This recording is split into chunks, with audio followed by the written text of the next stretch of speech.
अस्सलाम वालेकुम।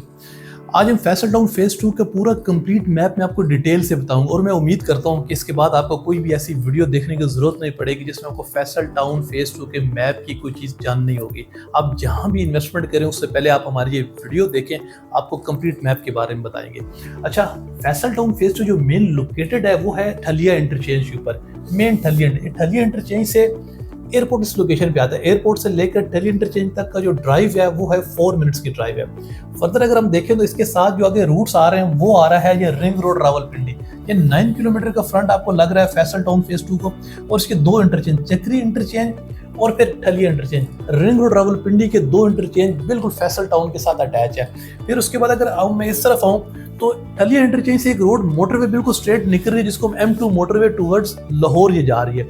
ये 15 किलोमीटर का फ्रंट पूरा आ रहा है जो फैसल टाउन फेज़ 2 को आके अटैच हो रहा है। अगर हम इसके बाद अगर फैसल टाउन फेज़ 2 के मैप के अंदर आते हैं, जो ही हम अंदर एंटर होते हैं तो 350 फीट वाइड रोड इनका मेन बॉलीवुड कहलाता है, और इसके साथ ये सर्विस रोड है, ये 220 फुट के 220 फीट के मेन रोड्स हैं। ये रोड्स जो ही आगे आते हैं इनके साथ ये साइड्स पे कमर्शियल्स हैं। अच्छा, इनके कमर्शियल्स के अंदर क्वालिटी ये, इसके फ्रंट और बैक दोनों साइड से रोड्स इसके सब कमर्शियल्स को है। ये इनको एक यूनिक सेलिंग पॉइंट इनका बनता है, और आने वाले इन्वेस्टर्स को जो कमर्शियल में इन्वेस्टमेंट करते हैं फैसल टाउन के, उनकी काफी ज्यादा इसके ऊपर उन्हें काफी सारा बेनिफिट इस पे आने वाले टाइम मिलेगा। ये रोड जो ही स्ट्रेट आता है तो यहाँ पे आके सेंट्रल बिजनेस डिस्ट्रिक्ट है जो 5500 कनाल का है। ये सेंट्रल बिजनेस डिस्ट्रिक्ट के नाम से CBD जिसकी शॉर्ट फॉर्म है ये कहला रहा है, और यहाँ पे पूरा एक स्ट्रक्चर, मॉडल स्ट्रक्चर दिया जो कमर्शियल मॉडल का स्ट्रक्चर दिया है। फर्दर अगर हम इसके ब्लॉक्स की बात करें तो फैसल टाउन के अंदर ब्लॉक्स दो तरह के आए। एक ब्लॉक वो था जो इंस्टॉलमेंट्स के ऊपर आए, और एक ब्लॉक वो थे जो मॉडल ब्लॉक पे। मॉडल ब्लॉक कैश पे था। अगर मैं मॉडल ब्लॉक की बात करूं तो मॉडल ब्लॉक में P, O, R और Q, ये चार सेक्टर्स को चौधरी मजीद साहब ने और फैसल टाउन मैनेजमेंट ने इनको मॉडल ब्लॉक का नाम दिया, जो कैश पे सेल हो रहे हैं और 1 साल के अंदर इनकी पोजीशन का कहा गया है। सबसे पहले क्या लॉन्च हुआ जी? सबसे पहले O ब्लॉक लॉन्च हुआ। O ब्लॉक के बाद फर्दर इनकी डिमांड इतनी बढ़ रही थी तो फिर फैसल टाउन मैनेजमेंट ने आगे इसके अंदर ऐड कर दिए मॉडल के अंदर O, P, Q और R, ये चार सेक्टर्स को मॉडल ब्लॉक का सेक्टर करें। और इस टाइम अगर हम देखें तो डेवलपमेंट का काम O ब्लॉक के अंदर खातिर खा हो चुका है। यहाँ पे सीवरेज का काम हो रहा है। फिर सेक्टर R, सेक्टर Q और सेक्टर P, यहाँ पे भी डेवलपमेंट का काम स्टार्ट हुआ पड़ा है। आगे फिर अगर हम थोड़ा से पीछे अगर हम आए तो यहाँ पे सेक्टर T के बिल्कुल पीछे ओवरसीज ब्लॉक आता है। जी हाँ, ये ओवरसीज ब्लॉक वो ब्लॉक था जो फैसल टाउन मैनेजमेंट ने यहाँ पे इंस्टॉलमेंट्स पे अपने प्लॉट दिए, और ये इंस्टॉलमेंट्स के प्लॉट दिए ओवरसीज ब्लॉक के अंदर। फर्दर 8 सेक्टर्स हैं, ओवरसीज 1, ओवरसीज 2, ओवरसीज 3 और फर्दर अप टू ओवरसीज 8 तक यहाँ पे। अगर मैं इससे थोड़ा सा पीछे जाऊं तो सेक्टर W और सेक्टर X आता है। सेक्टर X जो ये ब्लॉक लॉन्च किया अभी फैसल टाउन मैनेजमेंट ने, अभी रिसेंटली ये सेक्टर X लॉन्च किया। सेक्टर X का अगर मैं फ्रंट देखूं तो ये बिल्कुल रिंग रोड पे फ्रंट है। जैसे सेक्टर O का फ्रंट जो था ये सारा मोटरवे के ऊपर फ्रंट था, same as it is sector X का जो फ्रंट है ये सारा रिंग रोड के साथ आ रहा है। अच्छा, सेक्टर X एक कंप्लीट पैकेज के तौर पे मार्केट में जब आया, लॉन्च हुआ तो कंप्लीट पैकेज है।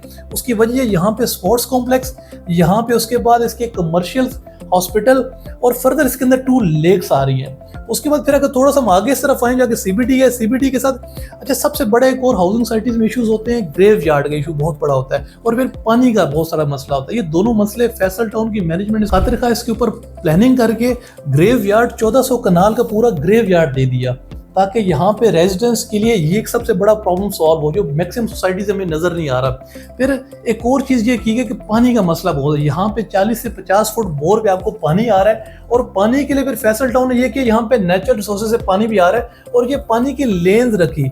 यहाँ पे ये पानी ये आपको ग्रीन और ब्लू जो नजर आ रहा है ये वाटर बॉडीज हैं जो मेन सेंट्रल बिजनेस डिस्ट्रिक्ट के अंदर से भी आ रहा है। जहाँ पे पानी का लेवल इनका नीचे आ रहा था वहां पे फैसल टाउन मैनेजमेंट एक आर्टिफिशियल लेक इवन के बना दी, सारे गोल्फ क्लब बना दिया ताकि पानी के रिजर्व रहे और पानी का लेवल नीचे ना जाए। ये इनकी सबसे अच्छी प्लानिंग थी।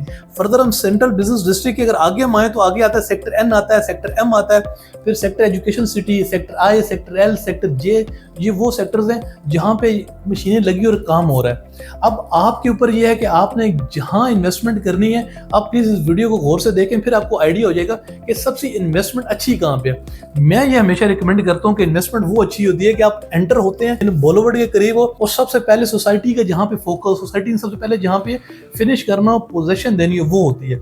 और मेरे ख्याल में जो मॉडल ब्लॉक है ये आपके लिए बेस्ट इन्वेस्टमेंट इस टाइम आ रही है। फर्दर आप अगर इंस्टॉलमेंट्स पे जाते हैं तो फिर तो आपको ओवरसीज ब्लॉक है जो 3 साल की इंस्टॉलमेंट पे आपको मिल सकते हैं। आपको किसी किस्म की क्यूरी है, नीचे दिए गए नंबर पे आप राब्ता करें, मेरी टीम को कंप्लीट गाइड भी करेगी और आपको फिर मौके पे विजिट भी करवाएगी। आप अपनी मर्जी का प्लॉट सेलेक्ट करेंगे, मेरी टीम आपको लोकेशंस दिखाएगी, फिर इंशाल्लाह आपको एक अच्छी इन्वेस्टमेंट अपॉर्चुनिटी का मौका मिलेगा और इंशाल्लाह आप हमारे साथ जुड़े रहें और फैसल टाउन फेज 2 की अपडेट्स देखते रहें।